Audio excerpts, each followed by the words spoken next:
اگر یہ سمجھ رہے ہیں کہ اس طرح کا تشدد کرتے رہیں گے اور چپ کر کے بیٹھے رہیں گے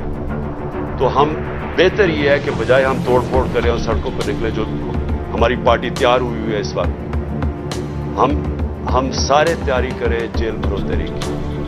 اور ہم انشاءاللہ پاکستان کے سارے جیلوں بھر دیں گے تاکہ ان کا شوق پورا ہو جیلوں میں، کہ اگر یہ سمجھ رہے ہیں کہ ہمیں اس سے خوف زدہ کر دیں گے اور ہم کسی طرح چپ کر کے پیچھے ہٹ جائیں گے اور اجازت دے دیں گے ان چوروں کو پھر سے اپنے پر مسلط کرنے کے لیے، تو یہ ہم ان کا شوق پورا کر دیتے ہیں۔ تو ساری پارٹی کو اور میں اپنی قوم کو آج کہنا چاہتا ہوں کہ وقت آ گیا ہے، ہم تیاری کریں، میں کال دوں گا، آپ سب تیاری کریں جیل بھرو تحریک، اور جیسے میں آپ کو سگنل کروں گا تو سارے ہمارے لوگ نکلیں گے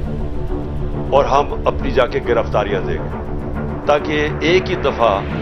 ان کو پتہ چل جائے کہ قوم کھڑی کدھر ہے۔ ہمیں پتہ ہے جیلوں میں کتنی کیپیسٹی ہے، اور مجھے پتہ ہے کہ قوم کتنی تیار ہے نکلنے کے لیے، تو ان کا بھی شوق پورا ہو جائے گا کہ دیکھ لیں گے کہ قوم کھڑی کدھر ہے۔ اس لیے میں آج ساروں کو تیار کر رہا ہوں، اور میں